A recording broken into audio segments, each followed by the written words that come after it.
label in the profile using the data model. It is often called the succession data model, but in fact, it's used by many modules and not only by succession, like for example, Employee Central and other modules when we want to transfer information to the profile. We will first review some key concepts, XML, DTD, and validation. Then we will go to the instance to verify the current label in the profile for a field. We will go to provisioning to download the data model. Then we will make a change to that label from the XML file and validate it against the DTD. We will save the XML as a new version and upload it in provisioning. Finally, we will verify in the instance that the new label is successfully reflected for the end users. For the key concepts, XML stands for Extensible Markup Language. This is a flexible language to define and permission various tags. XML is used to transmit data between different types of information systems that would normally not be compatible. DTD stands for Document Type Definition. In this document, you can find the allowed elements and attributes of an XML document.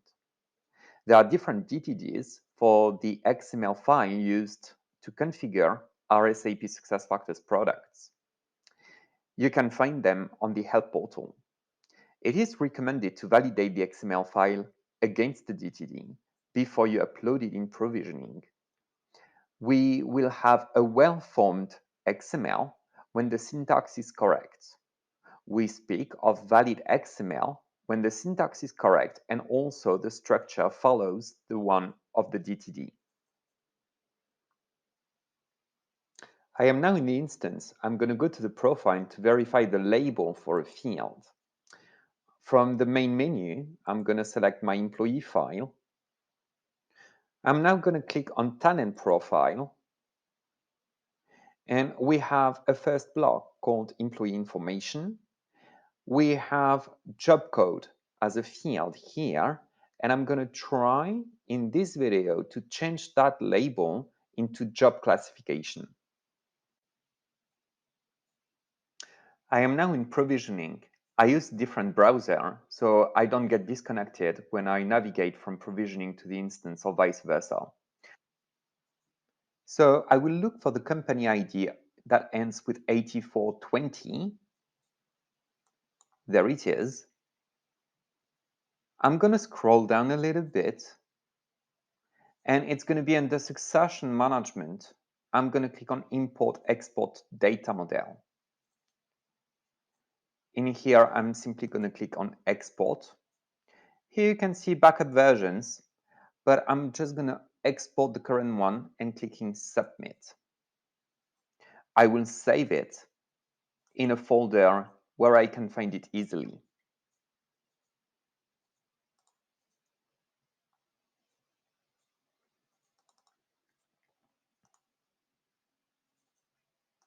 I'm going to open the folder. I can now see the XML file on my computer. I'm going to place in the same folder the DTD.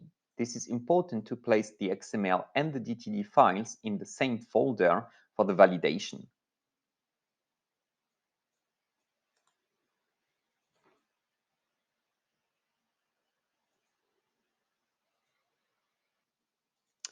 I now have the XML file open in my XML editor. The line number 4 will correspond exactly to the name of the DTD, and that's going to be important for the validation.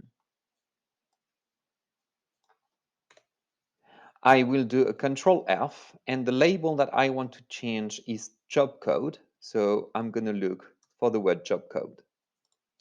Here it's important to really change the label. I'm not going to change the ID. I'm not going to change the attributes.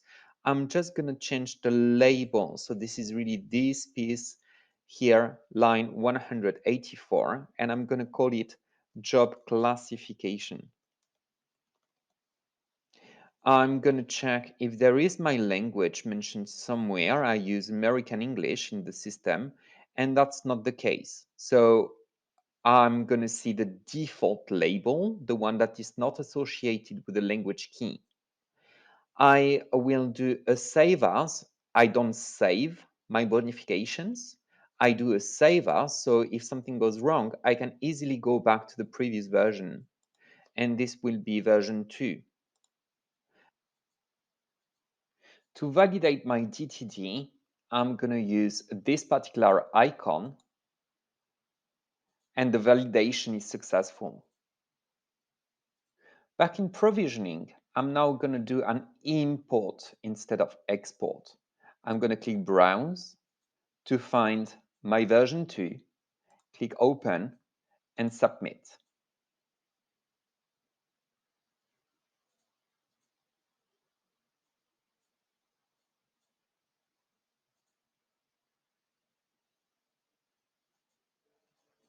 Once this is done, you can see a green message. Template has been uploaded and saved. So the modification should now be reflected in the instance, and this is what we're going to check.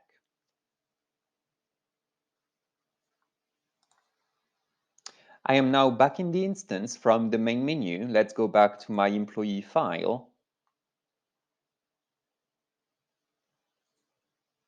I will go back to the talent profile and see job classification. So the changes that I made in the XML file has been successfully reflected for the end users.